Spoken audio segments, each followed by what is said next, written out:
Topic है। इससे पहले हमने इसका समझा है कि फाइनेंशियल प्लानिंग क्यों जरूरी है, क्यों उसको प्रायोरिटाइज करना चाहिए, इंपॉर्टेंस क्या है फाइनेंशियल प्लानिंग की किसी भी इंडिविजुअल की लाइफ के अंदर, ठीक है, और उसको किस तरीके से किया जाए सो दैट कि जो उसके डिजायर्ड रिजल्ट है, जो उसका आउटकम है, वो उसको प्रोडक्टिव हो, उसको उस डिजायर्ड आउटकम उसको रिसीव हो सके at the end of the उसकी फाइनेंशियल प्लानिंग के गोल की वजह से, ठीक है। तो अभी का जो टॉपिक है हम वो करने वाले हैं पर्सनल फाइनेंस को एनालिसिस की, इससे as an individual personal finance को हम किस तरीके से हम मैनेज करते हैं या उसकी प्लानिंग पहले सबसे पहले किस तरीके से की जाती है, क्योंकि कुछ भी एक क्या बोलते हैं जर्नी स्टार्ट करने से पहले हमें उसके लिए रोड मैप बनाना होता है, उसके लिए प्लानिंग करनी होती है। तो बिना प्लानिंग के अगर हम कहीं पर भी कोई भी अपनी जर्नी प्लान करते हैं तो वहां पर हमारे प्रॉब्लम फेस करनी पड़ती है, ये हमारी आम जिंदगी में भी होता है। तो ये हमारी जर्नी है फाइनेंशियल एडवाइजरी की, फाइनेंशियल प्लानिंग की जर्नी है। तो हम इसमें एक शुरुआत से ही रोड मैप बना के प्लानिंग के साथ में चलते हैं, इसीलिए ये इंपॉर्टेंट होती है। तो इसमें सबसे पहले जो ये 3 स्टेप अगर मैं इसको बोलूं प्रोसेस है, जिसमें सबसे पहला स्टेप है कि आइडेंटिफाई किया जाए अपना गोल, ठीक है, identifying and setting and prioritising your goal. यहाँ पर आपको सबसे पहले अपने गोल को सेट करना है, ठीक है, उसको प्रायोरिटाइज करना है कि हमारी लाइफ में क्या गोल है, हमारे इस फाइनेंशियल प्लानिंग के क्या एंड रिजल्ट हमको क्या मिलना चाहिए, डिजायर्ड रिजल्ट क्या है। तो आइडेंटिफाई करो पहले गोल। अगर हम किसी भी इंडिविजुअल से पूछें कि उसकी लाइफ का गोल क्या है, ठीक है, या उसकी फाइनेंशियल प्लानिंग का गोल क्या है एक पर्टिकुलर किसी भी चीज में, तो अगर आप वैसे उसका गोल पूछोगे ना तो उसके पास में एंडलेस लिस्ट होगी कि ये भी मेरे को करना है, मेरे को अपनी जिंदगी में फॉरेन टूर भी करना है, मेरे को गाड़ी भी चाहिए, मेरे को घर भी लेना है, मेरे को चाइल्ड एजुकेशन के लिए भी चाहिए, मुझे अपना रिटायरमेंट भी प्लान करना है, बीच में शॉपिंग के लिए भी चलना है, अपनी लाइफ स्किल को अपने जो रेगुलर मेंटेनेंस को अपग्रेड करने के लिए भी चाहिए, लाइफस्टाइल मेंटेनेंस के लिए भी मेरे को एक अपग्रेड चाहिए। तो उसके पास तो एंडलेस हमारे पास में एज एन उसके पास में उसकी गोल्स की लिस्ट होगी। तो बीइंग अ फाइनेंशियल एडवाइजर हमें सबसे पहले ये आइडेंटिफाई करना है कि उसके जो भी गोल्स की लिस्ट है उसको सबसे पहले तो स्पेसिफिक होना चाहिए। स्पेसिफिक यानी आप कोई भी ऐसी वेग स्टेटमेंट में अपना गोल आइडेंटिफाई नहीं कर सकते। जैसे मैंने अभी एग्जांपल दिया थोड़ी देर पहले आपको कि अगर मैं कहूं कि मुझे अमीर बनना है, अब इस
डिसाइड करते हैं। नंबर 1 रहता है हमारा शॉर्ट टर्म,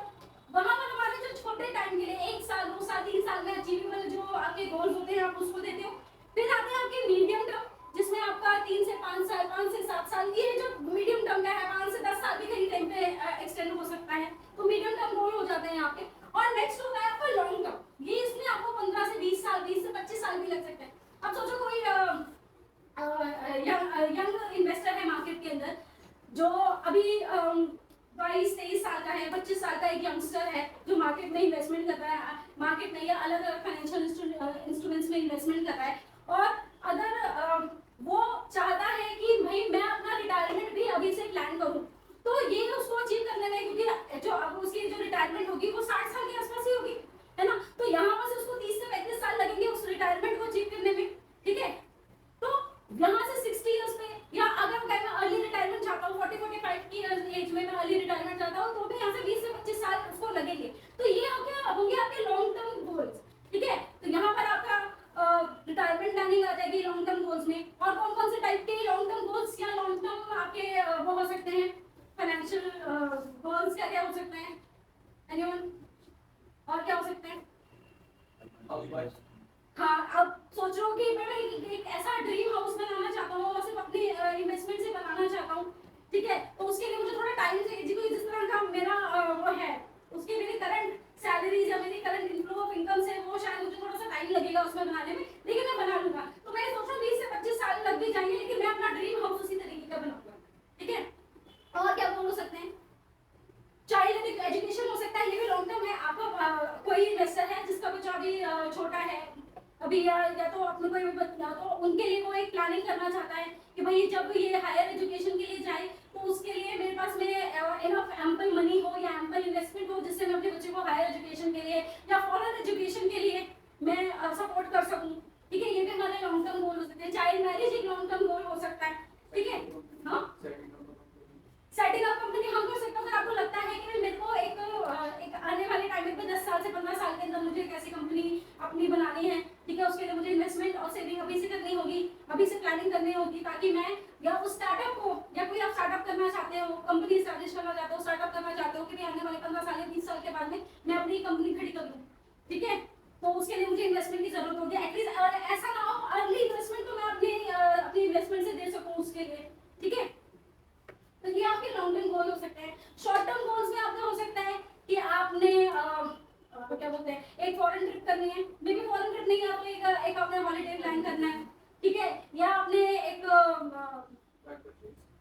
कोई भी बाइक परचेज करनी है, छोटी मोटी आपके पास में कोई एसेट आपने बाय करना है अभी, ठीक है, हाँ, रीपेमेंट ऑफ स्मॉल डेट हो सकता है कि आपने कोई ऐसा लोन उठाया था जिसको आप चाहते हो कि मैं इस साल के अंदर या 1 साल 2 साल में इस डेट को मैं पूरी तरह से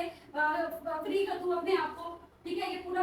से पे कर दूं कितना छोटा मोटा डेट का, ठीक है। तो वो हमारे शॉर्ट टर्म होते हैं। मीडियम टर्म में आपने कार बाय करनी है, आपका कोई यूरोप टूर या फॉरेन टूर है, हाँ, स्किल अपग्रेड करना भी है कि मैं चाहता हूँ कि मैं 5 साल बाद में मैं अपने पास में इतना पैसा रख लूँ कि मैं अपनी जो एजुकेशन है हायर एजुकेशन के लिए मेरे पास में इतना एम्पल टाइम पैसा हो कि मैं एजुकेशन अपनी हायर एजुकेशन को फंड कर सकूँ, ठीक है, या अपनी स्किल अपग्रेडेशन के लिए काम कर सकूँ, या ऐसी कोई भी चीज़ जो मुझे आने वाले टाइम में एक थोड़ा और ज़्यादा अर्निंग करने के लिए, इम्प्रूव मनी को, इनकम को बढ़ाने में मेरी मदद कर सकती है, ठीक है। तो ऐसे जो गोल्स होते हैं उसके लिए मैं अपने पास में इन्वेस्टमेंट रखूँ, ठीक है। तो ये तीनों तरीके के जो गोल के स्पेसिफिकेशन है ये हमें इसकी प्लानिंग के टाइम पे पहले ही सेट करने होंगे। नेक्स्ट इसका सेकंड स्टेप क्या होगा, फोकस ऑन इंपॉर्टेंट गोल। अब उसके पास तो आपके जो क्लाइंट्स होंगे उनके पास तो जैसे मैंने बोला कि एंडलेस लिस्ट होगी, उसमें से आपको उनको समझाना पड़ेगा कि आपकी जिम्मेदारी है बीइंग अ फाइनेंशियल एडवाइजर कि आप उनको एडवाइस करो कि जो आपकी जिंदगी के मोस्ट इंपॉर्टेंट गोल है उनके लिए प्लानिंग सबसे पहले की जाए, ठीक है। रिटायरमेंट है, लाइफ इंश्योरेंस है, फैमिली को सपोर्ट करना है, एजुकेशन है, ये सारे इंपॉर्टेंट गोल होते हैं। इनके लिए आपको सबसे पहले प्लानिंग करनी चाहिए, बजाय उसके कि आप जो नॉन इंपॉर्टेंट गोल है उनके लिए कि मेरे को तो यूरोप टूर करना है, मेरे को पहले यूरोप टूर करा दो, बाकी हम बाद में देखेंगे, ठीक है। ऐसा नहीं होना चाहिए। आपकी पहली अप्रोच क्या होनी चाहिए कि आप अपनी फैमिली को पहले सिक्योर करो, ठीक है, अपने आप रेगुलर जो आपके एक्सपेंसेस हैं उनको मैनेज करो, फैमिली को सपोर्ट करो, उसके बाद में कुछ पैसे जो बच रहे हैं आपके पास जो इनफ्लो है आप उससे अपनी सेविंग या इन्वेस्टमेंट इस तरीके से करो कि आपका जो रेगुलर इनकम फ्लो है वो किसी तरह से इंटरप्ट ना हो,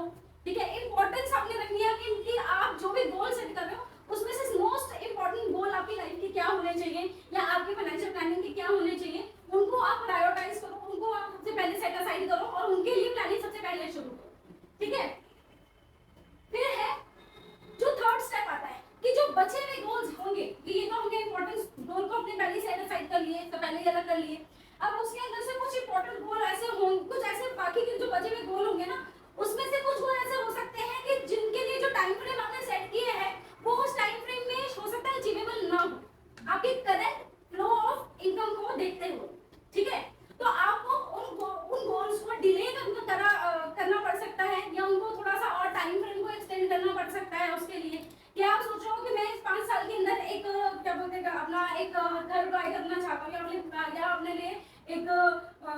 गाड़ी खरीदना चाहता हूँ, लेकिन वो आपकी करंट फ्लो ऑफ इनकम और इन्वेस्टमेंट को देख के वो अभी पॉसिबल नहीं है, तो आप उस गोल को थोड़ा सा डिले कर सकते हो। चलो 5 साल में नहीं, 6 साल में या 7 साल में मैं हो सकता है उस लेवल पे पहुंच जाऊँ कि जहाँ पर मैं जो मेरी इन्वेस्टमेंट है उस लेवल पे पहुंच जाए जहाँ से मेरे लिए वो गोल थोड़ा ज्यादा फेसिबल और अचीवेबल हो जाए। तो स्टैगरिंग का मतलब यही होता है कि अपने कुछ गोल्स को आप डिले कर सकते हो। ऐसे गोल जिनको डिले, आप यूरोप टूर, अगर आपने सोचा था कि मैं 5 साल में यूरोप का टूर करूंगा या फॉरेन टूर करूंगा, तो आपकी current state of inflow of money या आपकी इन्वेस्टमेंट और इन सबको देख के लगता है कि भाई 5 साल में या 3 साल में, आप 3 साल में अगर आपको वो नहीं कर सकते हो तो उस गोल को थोड़ा डिले कर दो। 3 साल में नहीं गए